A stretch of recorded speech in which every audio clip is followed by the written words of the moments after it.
کلمہ طیبہ اور اس کے حوالے سے یا اس کی روشنی میں ہمارے دینی فرائض. بچپن میں مجھے امید ہے کہ بہت سے لوگ خوش نصیب ایسے ہوں گے اس مجمع میں جن کی تعلیم کا آغاز قاعدہ یسرنا القرآن سے ہوا ہو یا نورانی قاعدے سے ہوا ہو، اور پھر اس کے بعد حضرت مولانا مفتی کفایت اللہ رحمت اللہ علیہ کی کتابچے تعلیم الاسلام جو ہے انہیں پڑھائے گئے ہیں. ظاہر بات ہے کہ آج کل وہ رواج ختم ہو چکا ہے. آج کا ہمارا دور مادہ پرستی کا ہے.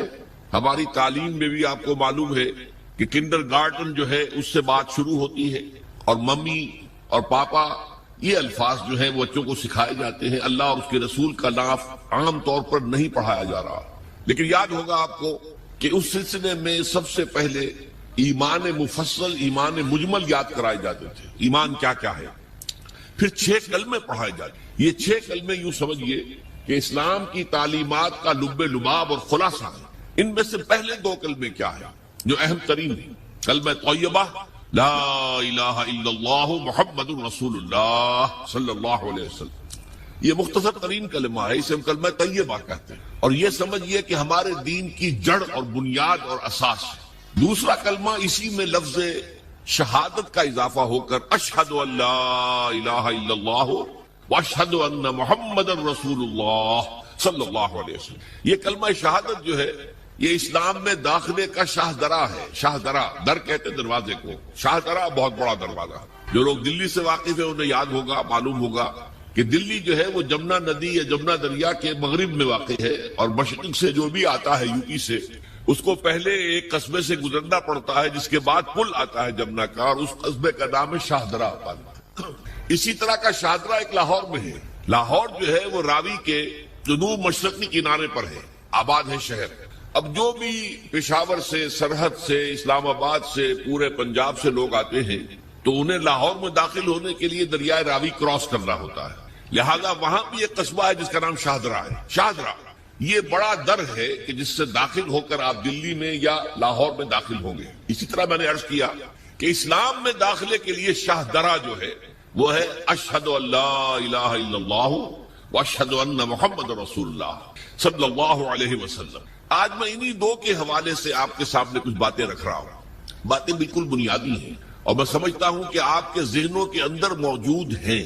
صرف یہ ہے کہ آپ نے شاید زیادہ کبھی شعوری طور پر توجہ نہ دی ہو اور ان کے بارے میں کہیں گہرا غور و فکر نہ کیا ہو. دیکھیے پہلا جز کیا ہے؟ لا الہ الا اللہ، کلمہ توحید ہے. یہ اللہ کے سوا کوئی معبود نہیں. اب اس کا تقاضا کیا ہے؟ اور دوسرا جز ہے محمد الرسول اللہ صلی اللہ علیہ وسلم. اس کا تقاضا کیا ہے؟ اللہ کے سوا کوئی معبود نہیں، معبود برحق صرف اللہ. اس کا کیا مطلب ہے؟ عبادت صرف اس کی ہو، کوئی معبود نہیں اللہ کے سوا، عبادت اسی کی ہو. اس عبادت کا مفہوم کیا ہے؟ قرآن مجید میں بہت سے انبیاء کی اور رسولوں کی دعوت بیان ہوئی اور نام بنام کہا گیا. ان کی دعوت کیا تھی؟ ان اعبدوا اللہ ما لکم من الہ غیرہ، اللہ کی عبادت کرو، تمہارا کوئی الہ اس کے سوا نہیں. اس کے ساتھ ہی بعض صورتوں میں ایک لفظ کا اضافہ ہوتا ہے. سورہ شعراء میں ان اعبدوا اللہ واطیعون، عبادت اللہ کی کرو، میری اطاعت کرو. تو اللہ کی عبادت کیا ہے جس کے لیے سورہ زاریات میں فرمایا وَمَا خَلَقْتُ الْجِنَّ وَالْإِنسَ إِلَّا لِيَعْبُدُونَ، میں نے نہیں پیدا کیا ہے جنوں اور انسانوں کو مگر صرف اس لیے کہ میری عبادت کریں. تو معلوم ہوا کہ لا الہ الا اللہ کا تقاضا کیا ہے؟ ہمہ تن ہمہ وقت اللہ کی عبادت. یہ عبادت کیا ہے؟ بدقسمتی سے مسلمانوں پر جو زوال آنا شروع ہوا خلافت راشدہ کے بعد سے، ایک زوال اسلام کا شروع ہو گیا. اگرچہ مسلمانوں کا تو عروج جاری رہا، دور بنو امیہ میں، دور بنو عباس میں دنیاوی اعتبار سے سطوت، شان اور شوکت بڑھتی چلی گئی، لیکن اسلام جو ہے اس کے اندر زوال شروع ہو. سب سے پہلا زوال کیا آیا؟ وہ خلافت کہ جو مسلمانوں کو اپنے میں سے کسی بہترین شخص کا انتخاب کر کے جس کا تعین ہونا چاہیے تھا، وہ خلافت موروثی عہدہ بن گئی، خاندانی بات بن گئی، قبائلی بات بن گئی. یہ ہمارے زوال کا پہلا منظر تھا. بہرحال اس کے بعد رفتہ رفتہ ہمارے تصورات بھی کچھ محدود ہوتے چلے گئے. ہوتے ہوتے بات یہاں تک پہنچی کہ عبادت کا مطلب ہے نماز، روزہ، حج اور زکوٰۃ. اب پہلی بات تو یہ سوچئے، کیا انسان ہر وقت نماز پڑھتا ہے، ہمیشہ روزہ رکھتا ہے؟ جب اللہ کہہ رہا میں نے تو پیدا ہی کیا میری عبادت کے لیے، کوئی اور کام اگر وہ کر رہا ہے تو وہ میرے مقصد تخلیق کے خلاف کر رہا ہے. وما خلقت الجن والانس الا لیعبدون، میں نے تو جنوں اور انسانوں کو صرف اس لیے پیدا کیا کہ میری عبادت کریں. تو اصل میں بات کیا ہے؟ یہ نماز، روزہ، حج اور زکوٰۃ یہ بھی عبادات تو ہیں، اصل عبادت کچھ اور ہے. اصل عبادت کیا ہے؟ عبد کہتے ہیں غلام کو. غلام پچھلے زمانے کا تصور کیجیے، یہ ایسا نہیں تھا جیسے آپ کسی کو ملازم رکھ لیں. آج امپلائر امپلائی ریلیشن شپ یہ اور ہے. آپ نے کسی کو ملازم رکھا ہے، فرض کیجئے دہاڑی پر رکھا ہے، وہ 8 گھنٹے کام کرے گا، پھر چھٹی کرے گا. اس کے بعد وہ آپ کا کوئی تابع نہیں ہے، آپ کا غلام نہیں ہے، بلکہ آپ کا بھی ایک ہی ووٹ ہوگا. جب الیکشن ہوگا اس کا بھی ایک ہی ووٹ ہوگا. تو اصل میں غلام جو ہوتا تھا وہ ہمہ وقت، ہمہ تن، ہمہ جہد، ہمہ وجوہ بندگی کرتا تھا، اطاعت کرتا تھا. ملازم کہہ سکتا تھا کہ میرے تو اوقات ختم ہو گئے. آپ نے کسی کو رکھا خانسامہ کی حیثیت سے، اور فرض کیجئے ابھی فلش سسٹم نہیں آیا تھا تو بیت الخلا جو ہے آپ جس طرح کے ہوتے تھے سب کو یاد ہے.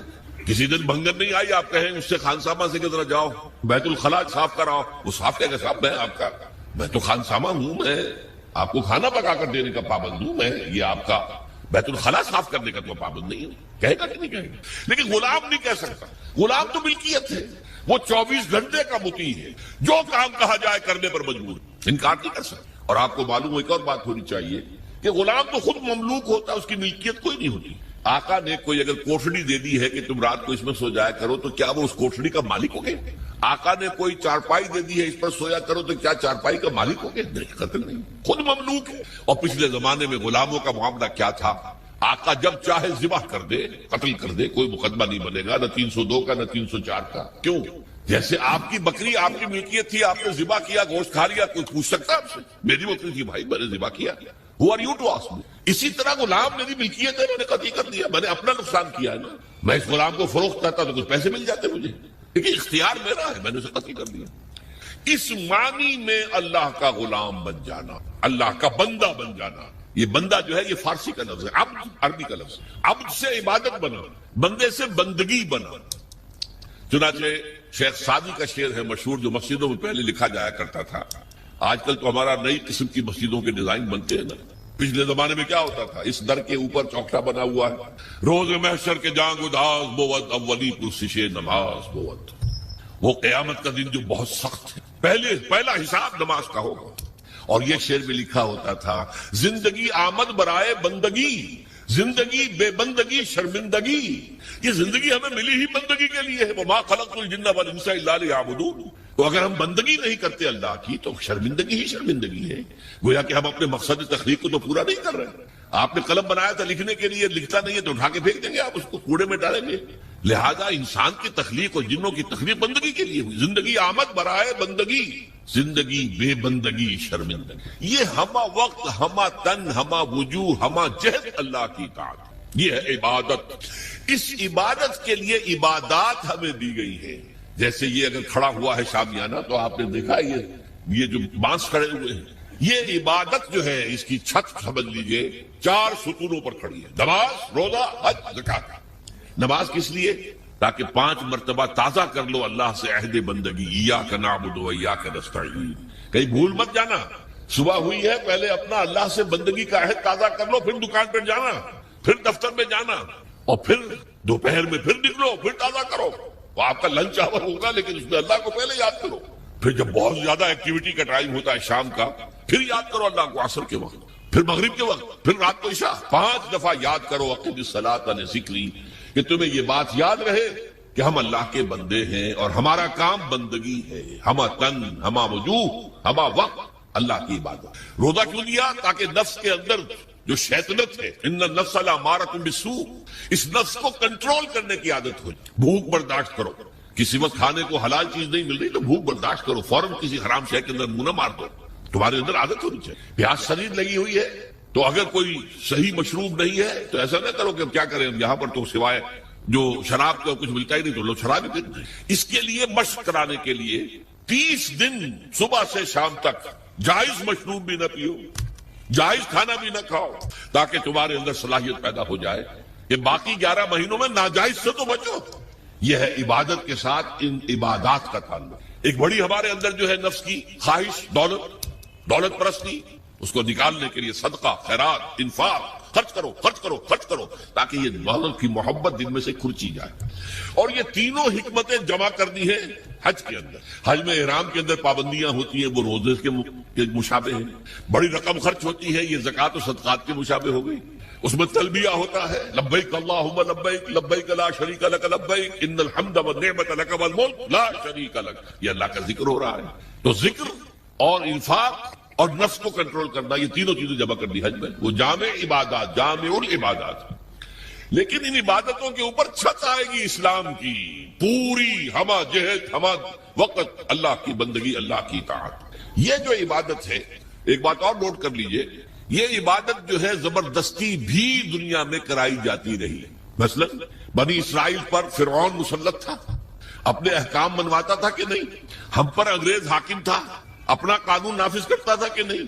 تم اپنے قانون رکھو گھروں میں، تمہارے کتاب میں لکھا چور کے ہاتھ کاٹو، ہم نہیں کاٹیں گے، تمہاری سنت ہے رسول کی، شادی شدہ ہو زانی یا زانیہ اس کو رجم کرو، غیر شادی شدہ 100 کوڑے لگاؤ اور اعلان برسر عام لگاؤ، جاؤ رکھو اپنے گھر میں، آیتیں پڑھ لیا کرو، ثواب لے لیا کرو، یہاں کا ہمارا قانون چلے گا۔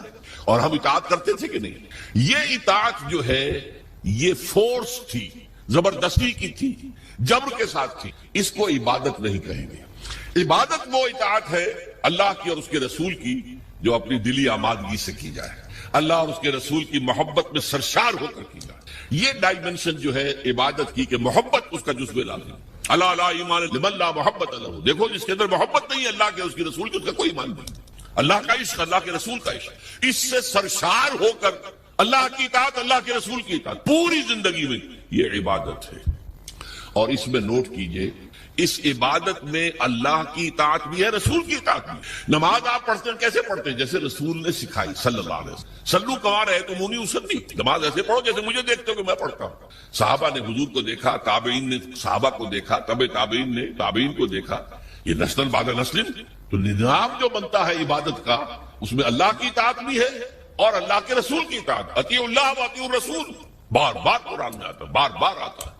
اور میں نے آپ کو بتایا کہ بہت سے رسولوں کی دعوت تو آئی ان اعبدوا اللہ ما لکم من الہ غیرہ، لیکن اسی کو دوسری جگہ پر بیان کیا گیا ان اعبدوا اللہ واطیعون، اللہ کی عبادت کرو اور میری اطاعت کرو۔ تو ہمہ تن، ہمہ وقت، ہمہ وجوہ اللہ کی بندگی، اللہ کی اطاعت رسول کے طریقے پر، یہ ہے عبادت۔ اس کے لیے ہمیں پیدا کیا گیا۔ اب اس میں ابھی تک کی جو باتیں تھیں وہ تو ذرا میٹھی تھی، ذرا کڑوی بات بھی آ جائے۔ اگر جزوی اطاعت ہوگی تو وہ اللہ کے ہاں قبول نہیں ہے، وہ منہ پر دے ماری جاتی ہے۔ آپ کہیں نماز کا حکم اللہ نے دیا ہے، جی میں پڑھتا ہوں اور اسی طرح پڑھتا ہوں جیسے کہ حضور پڑھتے تھے، ٹھیک ہے بھائی، لیکن اللہ نے سود کو حرام کیا ہے، بھائی یہ تو مجبوری ہے میری، میں کیا کروں، اس کے بغیر تو کاروبار چلتا نہیں۔ یہ معاملہ اب بہت مخدوش ہو گیا۔ اللہ کے بعض احکام کو ماننا اور بعض کو پاؤں تلے رون دینا، اس پر جو غضب اللہ تعالیٰ کا، اس کو سمجھ لیجئے۔ سورہ بقرہ کی آیت نمبر 85، افتؤمنون ببعض الکتاب وتکفرون ببعض، کیا تم ہماری کتاب اور ہماری شریعت اور ہمارے قانون اور ہمارے احکام کے ایک حصے کو مانتے اور ایک دوسرے کو نہیں مانتے؟ فما جزاء من یفعل ذلک منکم، تو کوئی سزا نہیں ہے اس کی جو یہ طرز عمل اختیار کریں گے۔ اللہ کی اطاعت جزوی، یہ مانیں گے یہ نہیں مان سکتے، یہ کریں گے یہ نہیں کر سکتے۔ فما جزاء من یفعل ذلک منکم الا خزی فی الحیاۃ الدنیا، اس کی سزا اس کے سوا کچھ نہیں کہ دنیا کی زندگی میں تو ذلیل اور خوار اور رسوا کر دیے جائے۔ ویوم القیامت یردون فی اشد العذاب، یردون الی اشد العذاب، اور قیامت کے دن شدید ترین عذاب میں جھونک دیے جائیں۔ دیکھیے یہ میرا قول نہیں، میں تو اللہ کی بات بتا رہا ہوں۔ پہلا حصہ آج پوری دنیا میں ہمیں نظر آ رہا ہے، ہم ذلیل و خوار ہیں۔ شاعر کہتے رہے ہیں آج کیوں ذلیل کے کل تک نہ تھی پسند، گستاخی فرشتہ ہماری جناب میں۔ دنیا میں ہر مسلمان جو ہے، ہر انسان چوتھا یا پانچواں انسان مسلمان ہے، 1/4 آف ورلڈ پاپولیشن اور 1/5 ایٹ لیسٹ، لیکن مسلمانوں کے لیے عزت کہیں نہیں ہے، ذلت۔ دنیا کے معاملات میں ہم سے کوئی رائے نہیں دیتا، کسنبی پرسد کے بھیا کیشتی تم کون ہو؟ اب G7 بیٹھیں گے، فیصلہ کریں گے، G8 ہوں گے، G9 ہوں گے، G13 ہوں گے، G15 ہوں گے، یا یہ کہ سیکیورٹی کونسل ہوگی UN کی، وہ فیصلہ کرے گی تم کون ہو؟ کوئی مسلمان ملک نہ 3 میں نہ 13 میں، نہ G7 میں نہ G15 میں، کوئی بھی نہیں۔ ہماری پالیسیاں کوئی اور بناتے ہیں، ہمارے پاس تو کوئی کنڈولیسا رائس آ جاتی ہے یا اس سے پہلے کوئی اور آ جاتا تھا، آ کر حکم دے کے چلے جاتے ہیں یہ کرو، اور کرتے ہیں، دونوں ہاتھ جوڑ کر کرتے ہیں۔ یہ صورتحال کیوں ہے؟ یہ ذلت اور یہ رسوائی۔ اور ایک بات پر توجہ کیجئے، آج دنیا میں اس پورے گلوب میں جہاں بھی خون بہتا ہے مسلمان کا بہتا ہے، 50 برس سے کشمیر میں اور فلسطین میں کس کا خون بہ رہا؟ بوسنیا میں کس کا بہا؟ کوسوو میں کس کا بہا؟ مقدونیہ میں کس کا بہا؟ چچنیا میں کس کا خون بہ رہا ہے؟ فلپائنز میں کس کا خون بہ رہا ہے؟ تھائی لینڈ میں اب شروع ہو گیا ہے. ایک صوبے میں مسلمان اکثریت میں ہیں، وہ چاہتے ہیں کہ ہمیں علیحدہ ملک دیا جائے، ان کے اوپر گولیاں برس رہی ہیں، مارا جا رہا ہے. اس سے پہلے صومالیہ میں کس کا خون بہا تھا؟ نوٹ کر لیجئے، آج اس کرۂ ارضی پر خون جہاں بہ رہا ہے وہ مسلمان کا. افغانستان میں لاکھوں مار دیے، اور آپ کو معلوم ہے کہ عراق کے اندر کتنے لاکھ مار دیے گئے، کچھ اندازہ ہی نہیں، اور ابھی تک معاملہ چل رہا ہے. یہ ذلت و رسوائی کیوں ہے؟ کہ ہم اپنی پوری زندگی میں اللہ کی بندگی نہیں کر رہے. لہذا اللہ نے کہا ذلت رسوائی، ضربت علیہم الذلۃ والمسکنہ. اب ذلت اس دنیا میں، تذلل اور ذلت، یہ تمہارا مقدر ہے، یہ سزا ہے اللہ کی. بش کا باپ کچھ نہیں کر سکتا، شیرون کا باپ کچھ نہیں کر سکتا جب تک کہ اذن رب نہ ہو، پتہ نہیں ہل سکتا جب تک کہ اذن رب نہ ہو. کیوں ہو رہا ہے یہ اللہ کی سزا ہے. فما جزاء من یفعل ذلک منکم الا خزی فی الحیاۃ الدنیا ویوم القیامۃ یردون الی اشد العذاب. جو لوگ بھی یہ روش اختیار کریں کہ دین کا ایک حصہ قبول سر آنکھوں پر اور ایک حصہ پاؤں تلے، ان کی سزا اس کے سوا کچھ نہیں کہ دنیا کی زندگی میں ذلیل و خوار کر دیے جائے اور آخرت کی زندگی میں قیامت کے دن شدید ترین عذاب میں جھونک دیے جائے. یہ طرز عمل اللہ کو کافروں کے مقابلے میں، اگر مسلمان یہ طرز عمل کریں گے تو کافروں سے بدتر ہے اللہ کی نگاہ میں. وہ تو صرف صاف کہتے ہیں ہم نہیں مانتے محمد کو صلی اللہ علیہ وسلم، ہم نہیں مانتے قرآن کو، نہیں مانتے. آپ کہتے ہیں ہم مانتے ہیں اور پھر اللہ کے احکام پر عمل نہیں کرتے. یہ چیز وہ ہے جو اللہ تعالیٰ کو کفر کے مقابلے میں زیادہ ناپسندیدہ. یہی وجہ ہے قرآن میں کہا گیا منافقت جسے ہم کہتے ہیں، ان المنافقین فی الدرک الاسفل من النار. منافقین جو ہیں جہنم کے سب سے نچلے طبقے میں ہوں گے، کافروں سے بدتر ہوں گے، کافروں کے نیچے ہوں گے. کیوں کہتے وہ ہیں کہ ہم ایمان رکھتے ہیں اللہ پر، ہم ایمان رکھتے ہیں اللہ کے رسول پر، ہمیں عشق ہے اللہ کے رسول سے. دیکھو ہم نعتیں پڑھتے ہیں، دیکھو ہم حج کے لیے جاتے ہیں، دیکھو ہم عمرے کرتے ہیں، دیکھو رمضان میں کتنی چہل پہل ہمارے یہاں ہو جاتی ہے افطاری کے وقت، دیکھو مسجدیں بھری ہوتی ہیں تراویح میں. لیکن بھائی وہ اسلام کا قانون کہیں نافذ ہے؟ کہیں اسلامی احکام کی تنفیذ ہے؟ تمہاری یہ ادھوری اور جزوی عبادت اللہ کو قبول نہیں ہے. اللہ جو ہے بہت غیور ہے، جسے آپ کہتے ہیں نا پیکج ڈیل. پیکج ڈیل کیا ہوتا ہے؟ ٹیک اٹ اور لیو اٹ. ہمیں تمہاری کوئی ضرورت نہیں ہے، اللہ تو غنی ہے عن العالمین. ہمارا دین لینا ہے پورا لو ورنہ دفاع ہوگا. یا ایھا الذین آمنوا ادخلوا فی السلم کافہ. اہل ایمان اسلام میں داخل ہو پورے کے پورے سمجھے. جزوی اسلام اسلام نہیں ہے، جزوی عبادت عبادت نہیں ہے، جزوی بندگی بندگی نہیں ہے، بلکہ ڈٹائی ہے. ڈٹائی اللہ کے ساتھ مذاق ہے. قرآن مجید میں آیا ہے نا کہ یہ لوگ جو ہیں یخادعون اللہ والذین آمنوا وما یخدعون الا انفسهم. یہ دھوکہ دینا چاہتے ہیں اللہ کو اور اہل ایمان کو، حالانکہ دھوکے اپنے آپ کو ڈالا ہوا. تو پہلی بات بڑی سخت ہو گئی. اسی لیے اقبال کہتا ہے چوبی گویم مسلمانم بلرزم کہ دانم مشکلات لا الہ رہا. میں جب کہتا ہوں میں مسلمان ہوں تو مجھ پر لرزہ طاری ہوتا ہے، اس لیے کہ مجھے معلوم ہے لا الہ الا اللہ کہہ دینا آسان ہے، اس پر پورا اترنا بہت مشکل. اللہ کی ہمہ تن، ہمہ وقت، ہمہ وجوہ، ہمہ جہت اطاعت، رسول کی اطاعت کے ذریعے سے یہ عبادت ہے جس کے لیے کہ ہمیں پیدا کیا. اب صورتحال اس وقت کیا ہے؟ ظاہر بات ہے کہ میں اور آپ یہاں پر اللہ کا شریعت نافذ ایک دم تو نہیں کر سکتے، لیکن ہماری عبادت جو ہے وہ تو ادھوری ہو گئی. ہم اس ملک کے فرد ہیں، ہم شہری ہیں، ہم ووٹ ڈالتے ہیں، ہم لوگوں کو چنتے ہیں، وہ جا کر جو ہے حکومتیں بناتے ہیں. لیکن حکومت وہ ہے جو اللہ کے احکام کو نافذ نہیں کر رہی، جس کو کہا گیا وَمَن لَّمْ يَحْكُم بِمَا أَنزَلَ اللَّهُ فَأُولَٰئِكَ هُمُ الْكَافِرُونَ. جو اللہ کی اتاری ہوئی شریعت کے مطابق فیصلے نہیں کرتے وہی تو کافر ہے. تم نے کسے کافر سمجھا ہے؟ بتوں سے تجھ کو امید ہے، خدا سے نو امیدی. مجھے بتا تو صحیح اور کافری کیا ہے؟ کافری تو یہی ہے وَمَن لَّمْ يَحْكُم بِمَا أَنزَلَ اللَّهُ فَأُولَٰئِكَ هُمُ الْفَاسِقُونَ وَمَن لَّمْ يَحْكُم بِمَا أَنزَلَ اللَّهُ فَأُولَٰئِكَ هُمُ الظَّالِمُونَ. یہ تین فتوے ہیں مفتی اعظم، اللہ سے بڑا مفتی تو کوئی نہیں، اور تین فتوے اس کے ہیں یہ جو اللہ کی اتاری ہوئی شریعت کے مطابق فیصلے نہیں کہتے وہی تو کافر ہیں، وہی تو مشرک ہیں، وہی تو فاسق ہیں، باغی. یہ سورہ مائدہ کے 7ویں رکوع کے اندر یہ تینوں فتوے موجود ہیں. اب کیا کریں؟ ہمارا پورا معاشی نظام سود پر مبنی، انٹرسٹ بیس کیپیٹلسٹک سسٹم، یہودیوں کا ایجاد کردہ نظام، بینکنگ آج پوری دنیا میں. اب ہم بھی اس کے اندر زیادہ سے زیادہ آپ یہی کر سکیں گے نا کہ براہ راست ملوث نہ ہو، نہ آپ بینک سے قرضہ لیں سود پر، نہ بینک میں رقم رکھیں اور سود لینے کے لیے. یہ تو کر سکتے ہیں آپ، یہ بھی آپ نہیں کرتے تو آپ مجرم ہیں. لیکن یہ ہے کہ آپ اپنی معیشت سے سود کو خارج تو نہیں کر سکتے. حضور نے فرمایا ایک زمانہ آئے گا کہ لوگ اگر سود کھائیں گے نہیں تب بھی سود کا دخان، دھواں اور سود کا غبار، گردہ ان کے اندر جائے گا لازم. کیوں؟ گندم کا ایک دانہ آپ کھاتے ہیں، اس کے لیے بیج خریدا گیا تھا سودی قرضے پہ، اس کے لیے فرٹیلائز خریدے گئے سودی قرضے پہ، پیسٹی سائیڈ خریدے گئے سودی قرضے پر، اس کے لیے جو ٹریکٹر خریدا گیا سودی قرضے پر، فصل کاٹنے کے لیے ہارویسٹر دیا گیا سودی قرضے پر. تو ایک ایک دانے میں سود ہے. کیا کریں گے آپ؟ کھائیں گے، آپ کے اندر جائے گا. اور حضور نے دو الفاظ ایسے استعمال کیے، دخان یا غبار.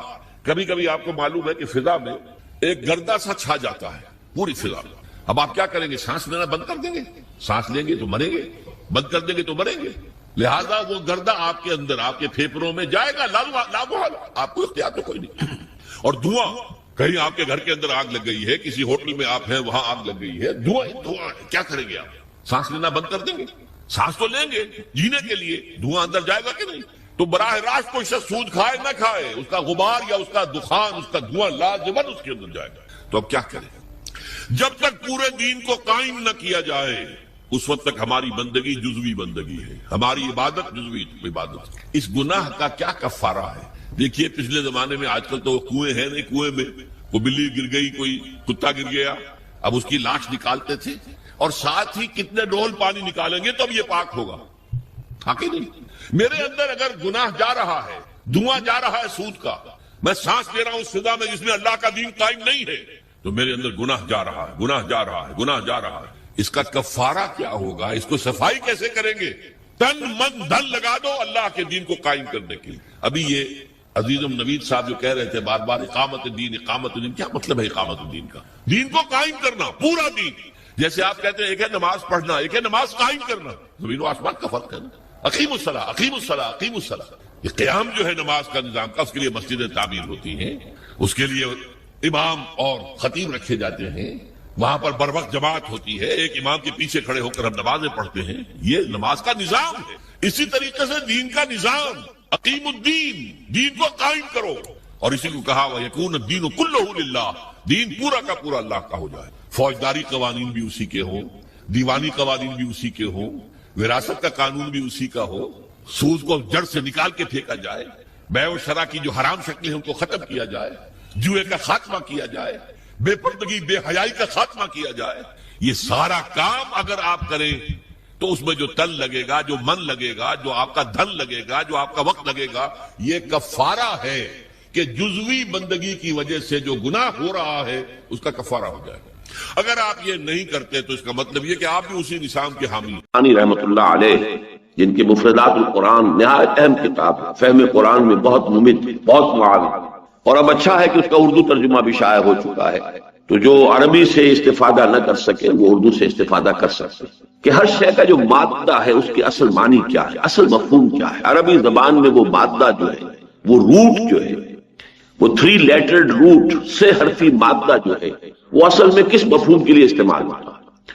تو شفع کا میں نے آپ کو بتایا راغب کے حوالے سے، ضم الشیء الی مثلہ، کسی شے کو اس کے مثل کے ساتھ جمع کر دینا، ضم کر دینا، اس کے ساتھ شامل کر دینا. اب مثلا میں ایک دعا کر رہا ہوں، اللہ میری یہ حاجت پوری فرما دے. کوئی اور میرا دوست، میرا بھائی، میرا عزیز، اے اللہ تو میرے اس بھائی کی یہ ضرورت پوری فرما دے. یہ شفاعت ہے. یہ شفاعت ایک دعا میں خود کر رہا ہوں اور اس دعا میں شامل کر لی ہے میرے کسی بھائی نے، عزیز نے، دوست نے، بہی خواہ نے، خیر خواہ نے، اپنی دعا اس کے ساتھ شامل کر لی.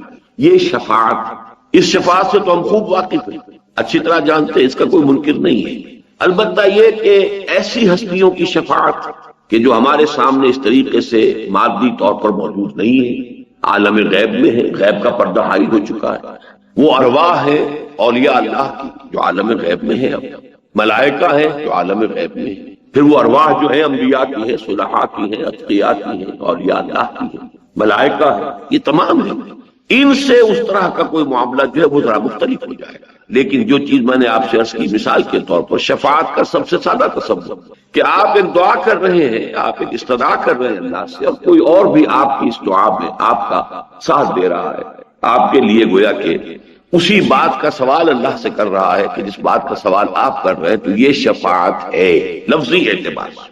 اسی طریقے سے یہ لفظ سورہ نساء میں آیا ہے، آیت نمبر 85. دنیا میں جو ہم ایک دوسرے کے لیے کچھ سفارش کرتے ہیں اس کے لیے بھی لفظ شفاعت قرآن میں مستعار.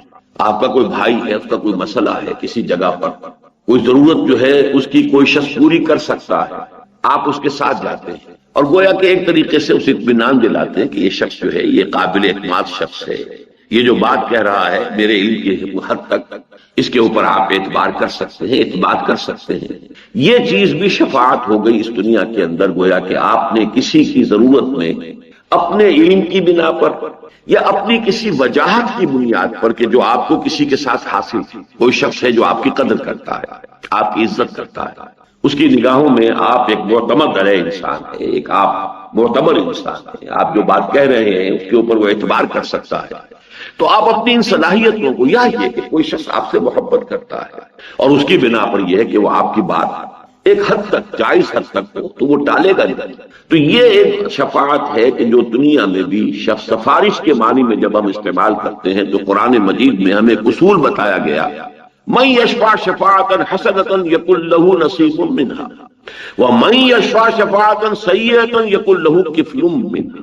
بالکل منطقی بات ہے، جو شخص کوئی اچھی سفارش کرے گا، اچھی شفاعت کرے گا، وہ اچھائی کے لیے بھی ہو سکتی ہے، اچھی بات کے لیے ہو سکتی ہے، پھر یہ کہ بالکل اس کے اندر کہیں بھی حد اعتدال سے تجاوز نہ ہو، کہیں زیادتی نہ ہو، کسی اور کی حق تلفی نہ ہو، ایک شخص کے لیے کوئی خیر ہو جائے بغیر اس کے کہ کسی اور کی حق تلفی ہو رہی ہو، یہ تمام پہلو ایسے ہوں گے کہ جن کو ہم کہیں گے یہ شفاعت حسنہ ہے۔ اس کے لیے آپ ایک دوسرے کے کام جیسے آتے ہیں، ایسے ہی اگر اس طریقے کی سفارش آپ دنیا میں کرتے ہیں جن میں جھوٹ نہیں ہے، جس میں کوئی کسی کی حق تلفی نہیں ہے، کسی کا پر ظلم نہیں ہو رہا ہے، اور وہاں پر کسی شخص کا جائز طریقے سے کام ہو سکتا ہے، وہ شخص جو ہے اس سے واقف نہیں ہے، وہ جانتا نہیں ہے، آپ کی ایک وجاہت ہے اس کے ہاں، آپ کو وہ جانتا ہے اور آپ اپنے علم کی بنیاد پر اس سے کہتے ہیں کہ میں آپ سے عرض کرتا ہوں کہ یہ شخص قابل اعتماد ہے، میں اسے جانتا ہوں۔ یہ شفاعت اور صحیح دائرے کے اندر، جیسا کہ میں نے عرض کیا، پھر دہرا رہا ہوں، کسی کی حق تلفی نہ ہو، کسی پر ظلم نہ ہو،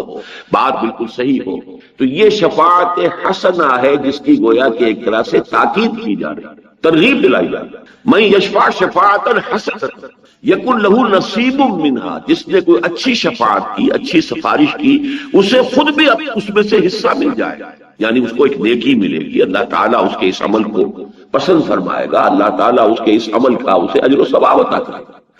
وَمَن يَشْفَعْ شَفَاعَةً سَيِّئَةً، اب وہ تمام شرائط جو ہیں وہ اگر پوری نہیں ہو رہی ہیں، آپ جھوٹ کہہ رہے ہیں، آپ غلط انسان کی جو ہے تائید کر رہے ہیں، آپ حقائق کو کہیں چھپا رہے ہیں، توڑ مروڑ رہے ہیں، یا یہ کہ آپ کسی ایسی بات کے لیے کہہ رہے ہیں کہ جس کا اس کو حق حاصل نہیں ہے، جس سے کسی دوسرے کی حق تلفی ہو رہی ہے، تو یہ فرمایا کہ من یشفع شفاعتا سیئۃ یکن لہ کفل منہا، اور اس میں سے اب حصہ اس کو بھی مل جائے گا کہ اگر اس کی وجہ سے کسی پر کوئی ظلم ہوا ہے تو اس ظلم کی پاداش جو اللہ کے ہاں ہوگی اس میں اس شخص کا حصہ بھی ہوگا کہ جس نے اس کے لیے سفارش کی۔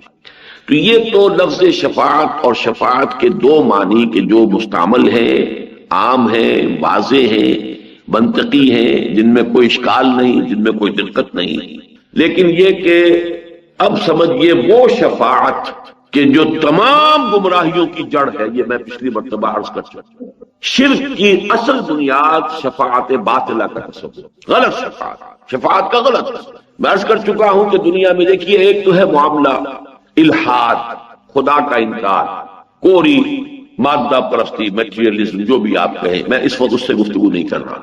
ایک ہے شرک لازماً دو چیزوں پر مشتمل ہے، کسی بڑے خدا کو مان کر اس کے ساتھ چھوٹے خداؤں کو ماننا، وہاں بڑے خدا کا انکار نہیں ہے۔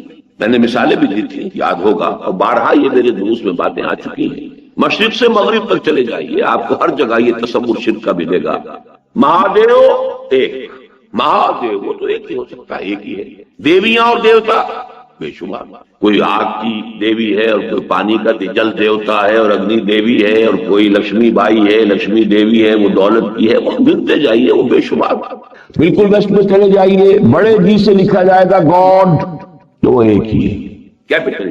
اس کے تین صفات جو ہمیشہ مانی گئی ہیں، اومنی پوٹنٹ، اومنیشینٹ، اومنی پریزنٹ۔ وہ جو بڑا خدا ہے ایک اکیلا، جی سے لکھا جانے والا، کیپٹل جی سے، وہ اومنی پوٹنٹ ہے، علی کل شیء قدیر، اومنیشینٹ ہے، بکل شیء علیم، اومنی پریزنٹ ہے، ہر جگہ موجود، ہوا معکم اینما، یہ تین صفات ہر جگہ موجود۔ اس بڑے خدا کا۔ یہی معاملہ تھا عرب میں، اللہ وہ ایک ہی تھا، لیکن آلہہ وہاں گاڈ کے ساتھ گاڈیسز اینڈ گاڈز چھوٹے جی سے لکھے جانے والے بے شمار گاڈز اینڈ گاڈیسز، ان کی گنتی نہیں ہو سکتی۔ اسی طریقے سے اللہ ایک اور آلہہ بے شمار۔ اب یہ آلہہ دو طرح کے بنائے گئے، ظاہر بات ہے کہ ان کی، جیسا کہ میں نے پچھلی مرتبہ بھی عرض کیا تھا کہ اصل میں تو یہ بگڑی ہوئی شکلیں ہیں، جو اصل حقیقتیں تھیں ان کے اندر تھوڑا تھوڑا رد و بدل ہوتے ہوتے ہوتے ہوتے وہ شے بالکل ایک نئی بن کر ایک عجیب صورت اختیار کر لیتی ہے، لیکن تھی تو تمام چیزیں جو ہیں، دین توحید ہی تھا آغاز میں۔ حضرت آدم علیہ السلام اللہ کے نبی تھے، یعنی نوع انسانی کا اور تاریخ انسانی کا آغاز جو ہے وہ اندھیرے میں نہیں ہوا، ظلمت میں نہیں ہوا، تاریکی میں نہیں ہوا، جہالت میں نہیں ہوا۔ سائنٹیفک اعتبار سے آپ کہہ سکتے ہیں کہ علم بہت کم ہوگا ان کے پاس یا نہیں ہوگا بالکل، لیکن یہ کہ یہ العلم جو ہے، فَاعْلَمْ أَنَّ اللَّهَ لَا إِلَٰهَ إِلَّا هُوَ، جان لو کہ اللہ کے سوا کوئی نہیں، یہ ہے اصل علم۔ 100 علموں کا ایک علم، بلکہ 1000 علموں کا ایک علم۔ اسی لیے وہ بہت صحیح کہا ہے کہ علم و بس کری ہو یار، اکو الف تیرے درکار، یہ ایک الف کافی۔ یہ علم تو ہمیشہ سے تھا، لیکن اس کی بگڑی ہوئی شکلیں، اس سے نکلی ہیں کھاڑیاں، نکل کر انہوں نے شکلیں بدل دی۔ ایمان بالملائکہ جو ہمارے ہاں ایمان کے اجزاء لا ينفک میں سے ہے، اس کی بگڑی ہوئی شکل ہے جو یہ دیوتاؤں کی بنائی گئی ہے۔ کوئی پہاڑوں کا دیوتا ہے، کوئی فلاں کا دیوتا، ملائکہ ہے۔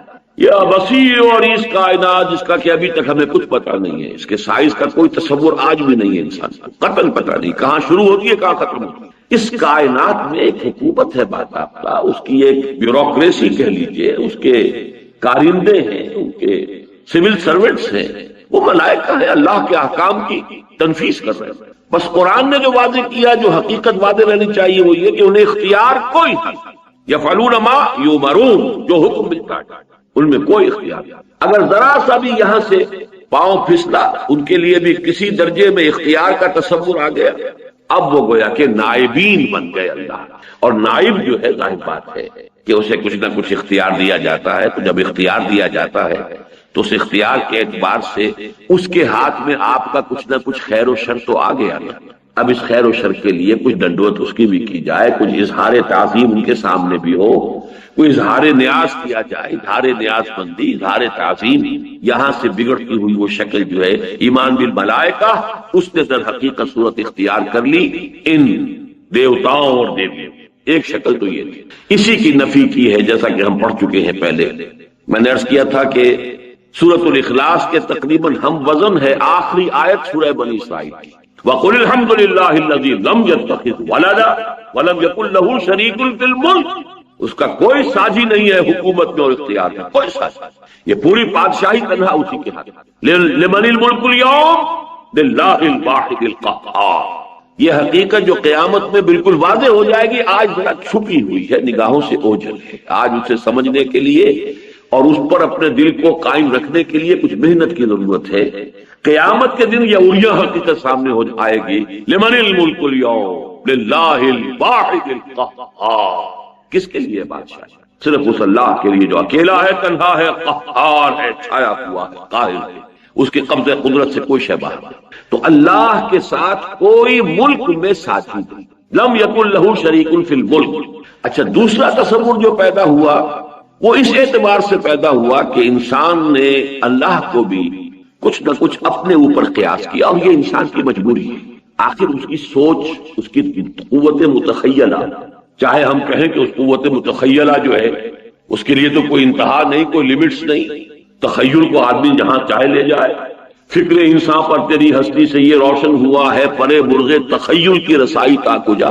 لیکن جان لیجئے ہماری قوت متخیلہ بھی محدود ہے۔ کس معنی میں؟ کہ ہمارا سارا جو پیرامیٹر بنتا ہے وہ تو ہمارے مشاہدات سے بنتا ہے۔ ہماری سوچ کے لیے بھی جو اس کے حدود ہیں معین ہوتی ہیں، وہ ہماری مشاہدات سے، ہماری عقل سے، ہماری سمجھ سے، اور اسی کے اعتبار سے کچھ مزید ہو جائے گا تو تخیل ہو جائے گا۔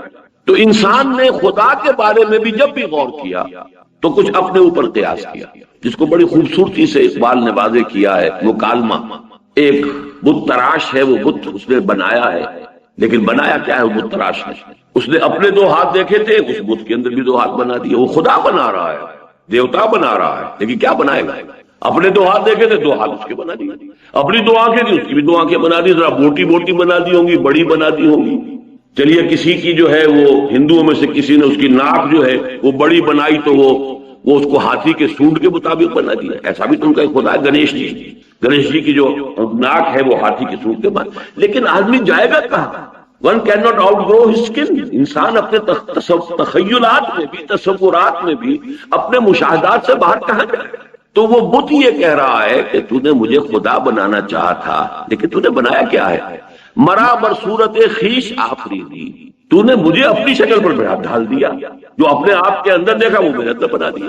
برون خیشتن آخر چے دی، تو نے اپنے آپ سے باہر کیا دیکھا؟ کچھ بھی نہیں دیکھا۔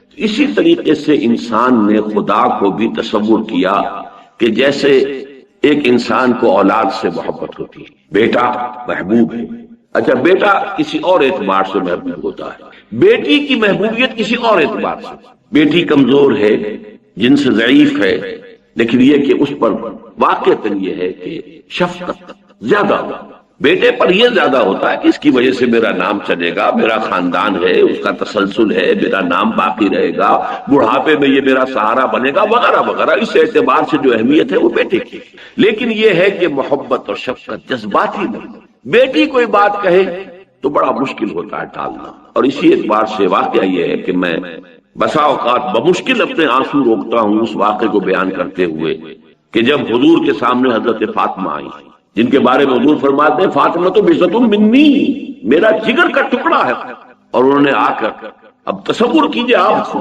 وہ دکھا رہی ہیں اپنے ہاتھ کے اوپر پڑے ہوئے گٹھے کہ حضور ابا جان دیکھیے یہ چکی چلا چلا کر میرے ہاتھوں پہ گٹھے پڑ گئے، کندھے کا نشان دیکھیے کہ میں مشکیدہ خود پانی بھر کر لاتی ہوں کنویں سے، مشکیدہ جو ہے اس کی وجہ سے میرے کندھے کے اوپر یہ بتیاں پڑ گئی۔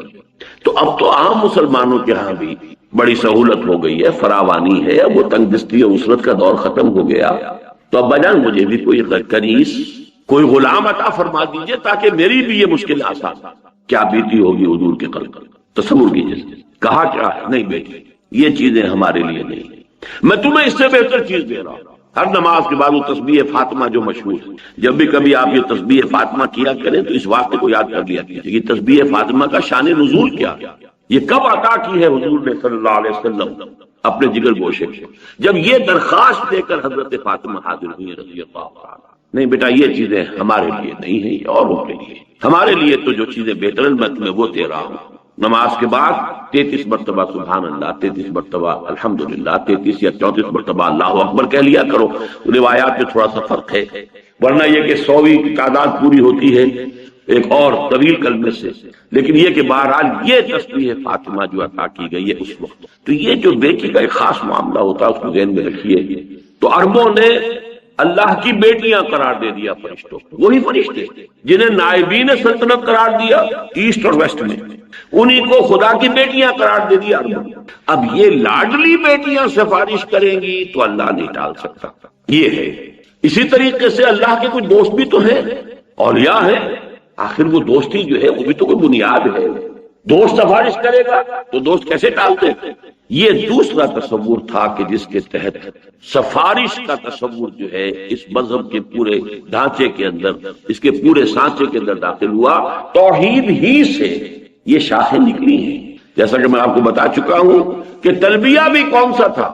لبیک اللہم لبیک، لبیک لا شریک لک لبیک الا شریکا تملکہ وما ملک۔ اے اللہ میں حاضر ہوں تیرے سوا کوئی شریک نہیں، اے اللہ میں حاضر ہوں تیرا کوئی شریک نہیں سوائے اس شریک کے جس کا تو ہی مالک ہے، اور جو کچھ اس کے ہاتھ میں اختیار ہے وہ بھی در حقیقت تیرا ہی دیا ہوا ہے۔ تو توحید کے دریا سے ایک کھاڑی شرک کی نکلی، اور پھر اپنے دل کو مطمئن کرنے کے لیے پھر اسے توحید میں شامل کر دیا۔ بیچ میں جو شے نکال لی ہے تھوڑی سی یہ شرک کی کہ لبیک اللہم لبیک، لبیک لا شریک لک لبیک الا شریکا تملکہ وما ملک، اللہ سے ایک شریک تو ہے تیرا، کچھ شریک ہے تیرے، لیکن پھر واپس آ گئے توحید میں کہ وہ خود بھی تیرے مملوک ہے، اور جو کچھ اختیار اس کے پاس ہے وہ بھی تیرا ہی عطا کردہ ہے، تیرا ہی ملکیت تو حقیقی تیری۔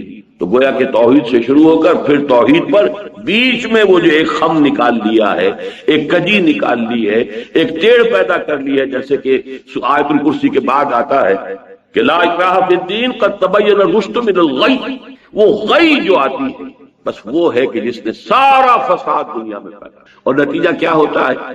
یہ سفارشی جو ہمارے ہیں جو کہ اللہ کے لاڈلے ہیں، اسی لیے دیکھیے سورہ بنی اسرائیل کی آخری آیت میں کیا فرمایا؟ لم یکن لہ شریک فی الملک ولم یکن لہ ولی من الذل، اس کا کوئی ولی اور دوست کسی کمزوری کی وجہ سے نہیں ہے۔ اس میں نفی کی ہے، اللہ کا ولی تو ہے لیکن تمہارا دوست ہوتا ہے، تم دوستیاں نبھاتے ہو، دوستیاں پالتے ہو، کیوں؟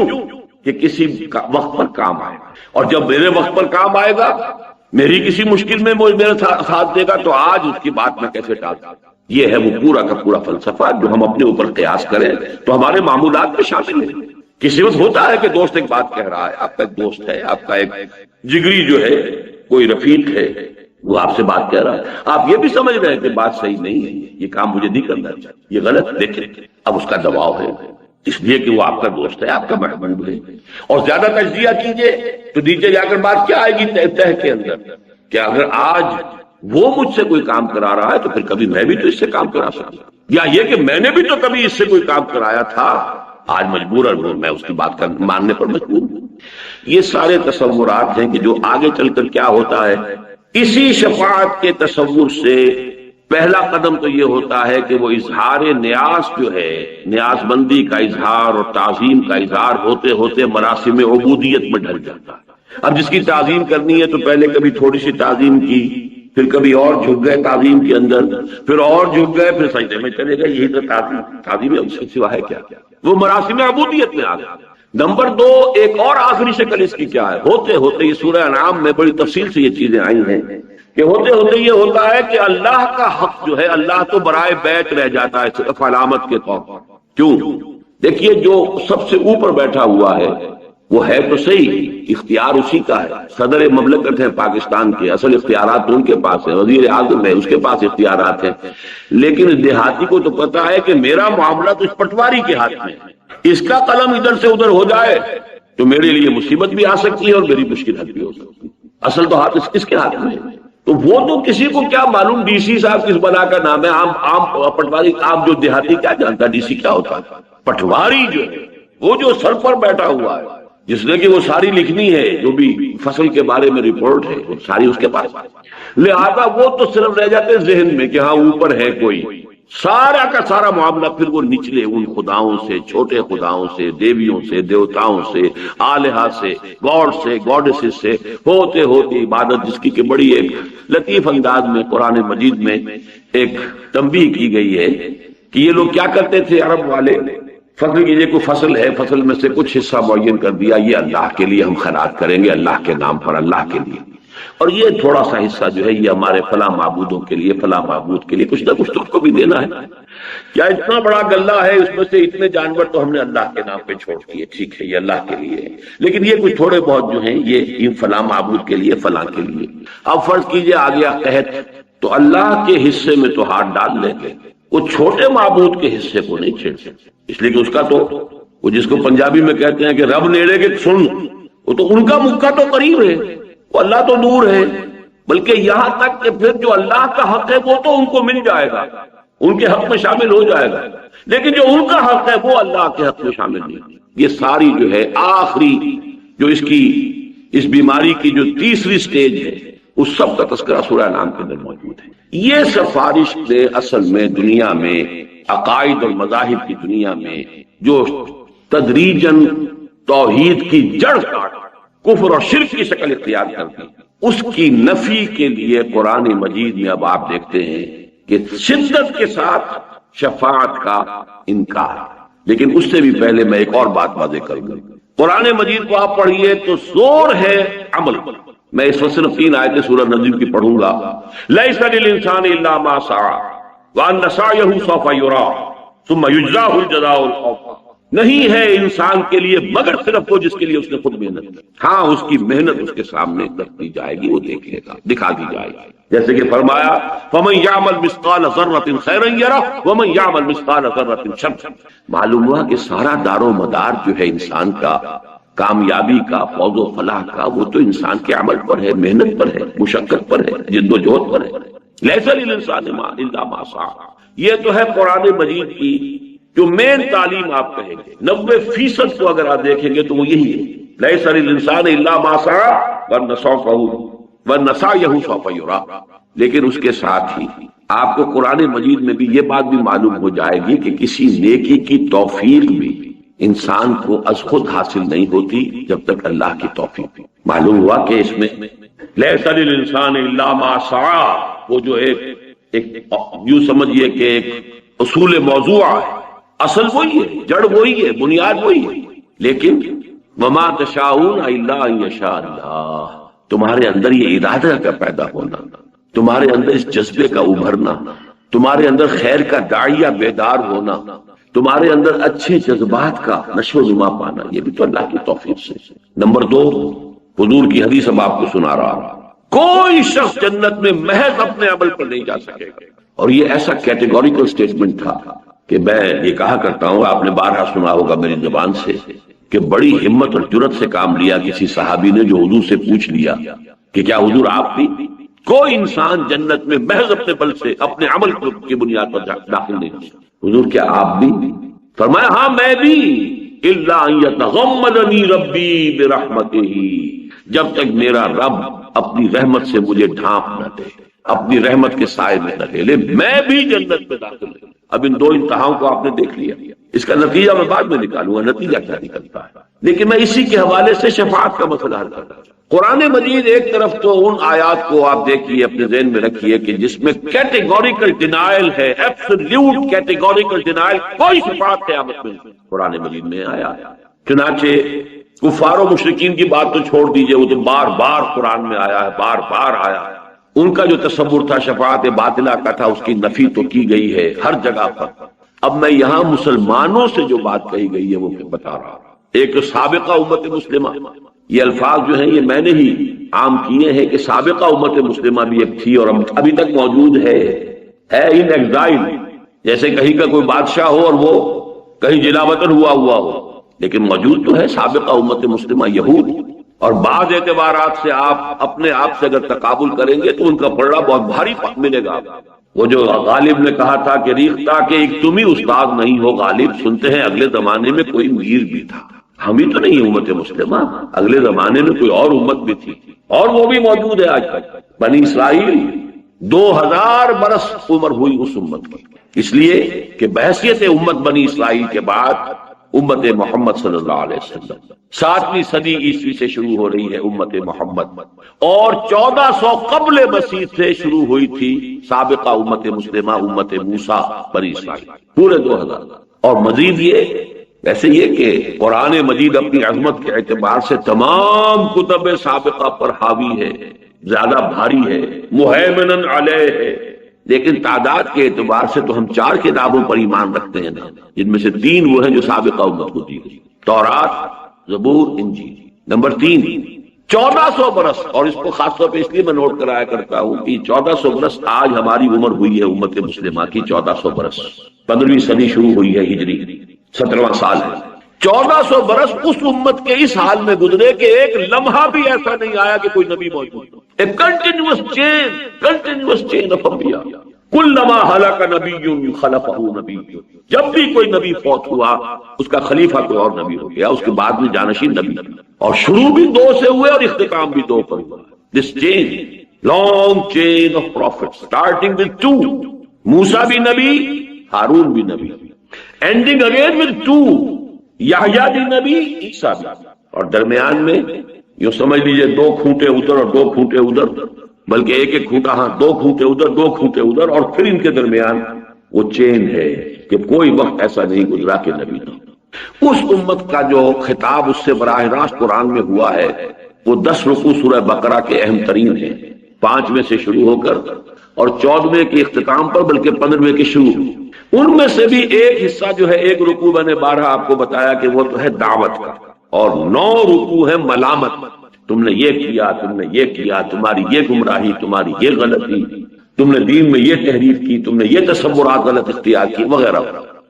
ایک بہت ہی لمبا یوں سمجھیے لمبی فرد قرارداد جرم فرد جرم آئی، دونوں میں شروع میں اور آخر میں آپ کو جو آیت ملتی ہے وہ نوٹ کیجئے، وَاتَّقُوا يَوْمًا لَا تَجْزِي نَفْسٌ عَن نَفْسٍ شَيْئًا وَلَا يُقْبَلُ مِنْهَا شَفَاعَةٌ وَلَا يُؤْخَذُ مِنْهَا عَدْلٌ وَلَا هُمْ يُنصَرُونَ۔ چار چیزوں کی کیٹیگوریکل نفی، ڈرو اس دن سے جس دن کوئی جان کسی جان کی دوسری جان کے کام نہیں آ سکتی، کوئی شفاعت قبول نہیں کی جائے، کوئی فدیہ نہیں قبول کیا جائے، کوئی کسی طرف سے نصرت اور مدد نہیں ہو سکے۔ اب یہ ہے یوم آخر کا تصور، قیامت کے دن کا تصور۔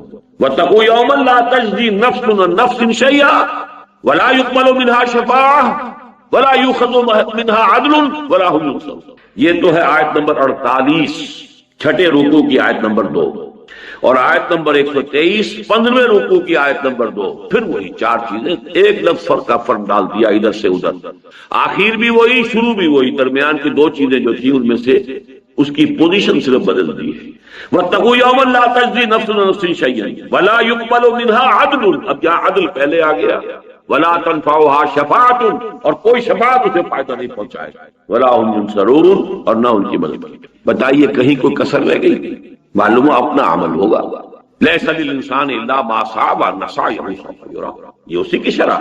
وَاتَّقُوا يَوْمًا لَا تَجْزِي نَفْسٌ عَن نَفْسٍ شَيْئًا وَلَا يُقْبَلُ مِنْهَا شَفَاعَةٌ وَلَا يُؤْخَذُ مِنْهَا عَدْلٌ وَلَا هُمْ يُنصَرُونَ۔ وَاتَّقُوا يَوْمًا لَا تَجْزِي نَفْسٌ عَن نَفْسٍ شَيْئًا وَلَا يُقْبَلُ مِنْهَا عَدْلٌ وَلَا تَنفَعُهَا شَفَاعَةٌ وَلَا هُمْ يُنصَرُونَ۔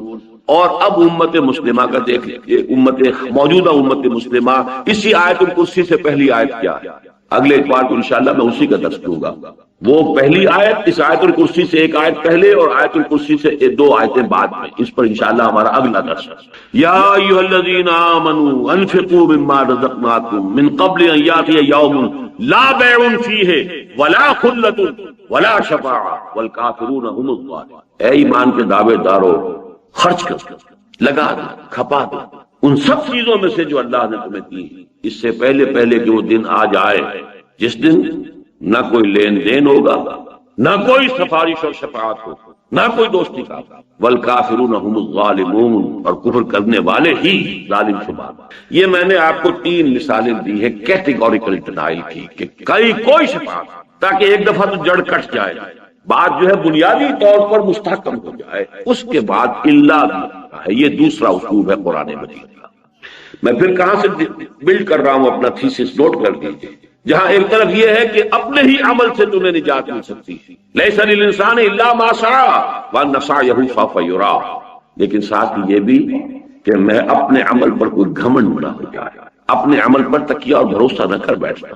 دو پہلو ذہن میں ہمیشہ رہے، ایک یہ کہ اگر کسی خیر کی توفیق ملی ہے تو وہ بھی اللہ ہی سے، اسی کے لیے شکر، الحمدللہ الذی ہدانا لہذا وما كنا لنہتدی لولا ان ہدانا۔ اور دوسرے یہ کہ محض اپنے عمل پر کبھی تکیہ نہ کرنا، جو کوتاہیاں لاکھوں ہو رہی ہوتی ہیں جس کا تمہیں اندازہ بھی نہیں، تم ان کو جانتے بھی نہیں، نہ معلوم وہ کتنے انبار جمع ہو رہے ہیں، وہ جو گناہ کبیرہ ہیں ان کے کتنے تم نے انبار جمع کر لیے، ان کا وزن کتنا ہو جائے۔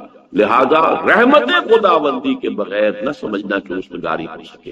کوئی انسان محض اپنے عمل سے جنت میں داخل نہیں ہو سکتا، یہاں تک کہ حضور اپنے بارے میں فرما رہے ہیں میں بھی جنت میں داخل نہیں ہو سکوں گا الا ان یتغمدنی ربی برحمتہ، مگر یہ کہ اللہ میرا رب مجھے اپنی رحمت کے تہ سائے میں لے لے۔ ہاں اسی طرح شفاعت، ولا شفاعت ولا تنفعها شفاعت لا يقبل منها شفاعت، یہ ساری جو ہے کیٹیگوریکل نفی ہے۔ اب میں 8 مقامات گنوا دیتا ہوں کہ جس کے اندر ایک الا بھی ہے کہ نہیں کچھ ہے، شفاعت ہے۔ اسی لیے میں نے عرض کیا تھا کہ مشکل معاملہ ہے، جیسے تقدیر کا معاملہ ویسے مشکل ہے۔ آیت الکرسی خود جو ہے لیجئے تو اس میں موجود ہے، من ذا الذی یشفع عندہ الا باذنہ، ہے کہ نہیں؟ آغاز کتنا پر جلال، پر ہے، من ذا الذی، کون ہے وہ؟ کانپ جائے گا، بڑے سے بڑا ولی کانپ جائے گا، انبیاء کانپے جب اللہ فرمائے من ذا الذی یشفع، کون ہے وہ؟ کون اپنی یہ ذاتی حیثیت سمجھتا ہے؟ کون سمجھتا ہے کہ مجھ پر اس کا کوئی اختیار؟ کون ہے جو سمجھتا ہے کہ وہ کوئی زور میرے خلاف استعمال کر سکتا ہے؟ کون ہے وہ؟ من ذا الذی یشفع، کون ہے وہ جو شفاعت کر سکے گا اس کے سامنے؟ الا باذنہ، ہاں الا سوائے اس کی اجازت۔ معلومہ اسی کیٹیگوریکل انداز میں جیسا کہ پچھلی آیت میں تھا ولا شفاعت اس کی مزید جو ہے اس کو مزید فورٹیفائی کیا ہے، مزید مضبوط کیا ہے. من ذا الذی یشفع عنده الا لیکن الا سورہ انبیاء میں فرمایا ولا یشفعون الا لمن ارتضى، وہ شفاعت نہیں کر سکیں گے مگر جن کے لیے اللہ راضی ہو. اب یہ اللہ گنوا رہا ہوں میں آپ. ما من شفیع الا من بعد اذنہ، سورہ یونس علیہ السلام. کوئی نہیں ہے سفارش کرنے والا سوائے اس کی اذن کے بعد. لا یملکون الشفاعۃ الا من اتخذ عند الرحمن عہدا، سورہ مریم. یومئذ لا تنفع الشفاعۃ الا من اذن له الرحمن، سورہ طٰہٰ. اس روز کوئی شفاعت نہیں کر سکے گا سوائے اس کے کہ جس کو رحمان کی جانب سے اجازت مرحمت ہو جائے. ولا تنفع الشفاعۃ عنده الا لمن اذن له، سورہ سبا. اس کی جناب میں کوئی سفارش کام نہیں آ سکے گی الا یہ کہ جس کے لیے اس نے اجازت دی. سورہ زخرف میں فرمایا ولا یملکون الذین یدعون من دونہ الشفاعۃ الا من شہد بالحق، کوئی نہیں ہے جسے اختیار حاصل ہو اس کی جناب میں شفاعت کا سوائے اس کے کہ جو حق کی شہادت. وہ حق کو باطل نہیں کرے گا، باطل کو حق نہیں کرے گا. بات صحیح نہیں. سورہ نجم میں فرمایا جس میں وہ الفاظ آئے ہیں لیس للانسان الا ما سعى وان سعيه سوف يرى، اسی میں یہ الفاظ ہیں وَكَمْ مِن مَلَكٍ فِي السَّمَاوَاتِ لَا تُغْنِي شَفَاعَتُهُمْ شَيْئًا إِلَّا مِن بَعْدِ أَن يَأْذَنَ اللَّهُ لِمَن يَشَاءُ وَيَرْضَىٰ. کتنے ہی فرشتے ہیں آسمانوں کے اندر لیکن ان کی شفاعت کسی کو فائدہ نہیں پہنچا سکے گی مگر اس کے بعد کہ اللہ تعالیٰ اجازت دے. اور یہاں تو بات کو دو طرف کر دیا، اذن بھی دے جو شفاعت کر رہا ہے اس کو اذن، جس کے لیے شفاعت کی جانی ہے اس کے لیے بھی منظوری. یہاں شرطیں دو طرف. من بعد ان یاذن اللہ لمن یشاء ویرضیٰ، اللہ اجازت دے. یہ ہے اب دو چیزوں کے درمیان معاملہ آ رہا ہے، وہی بال سے زیادہ باریک اور تلوار کی دھار سے زیادہ تیز. ادھر ہوتے ہیں تو شرک، ادھر ہوتے ہیں سرے سے انکار کر دے. چنانچہ ہمارے ہاں ہے یہ انتہائیں موجود ہیں. خوارج نے سرے سے انکار کیا، کوئی شفاعت. وہ انتہائی شدید تھے اپنے ان معاملات میں. ان کی شدت کا ایک مظہر یہ بھی تو ہے کہ جو گناہ کبیرہ کا مرتکب ہے وہ کافر ہو گیا، کافر ہو گیا تو گویا کہ مرتد ہے، مرتد ہے تو وہ واجب القتل. وہ تو پھر چونکہ ایک فشت اول چونی حد بیمار کا تاثری آبی ربط دیوار کا گناہ کبیرہ کا مرتکب کافر ہو گیا. وہ پہلے مسلمان تھا، اس کی جان مال آبرو محفوظ تھی. مسلمان معاشرے کے اندر آپ کوئی دسترازی نہیں کر سکتے تھے، نہ اس کے مال پر، نہ اس کی جان پر، نہ اس کی عزت پر، حرمت پر، کچھ بھی محفوظ. لیکن جب مرتد ہو گیا تو اب اس کا خون بھی مباح ہے، قتل کر سکتے ہو، اس کا مال بھی مباح ہے، سارا کا سارا مال تم جو ہے لے سکتے ہو.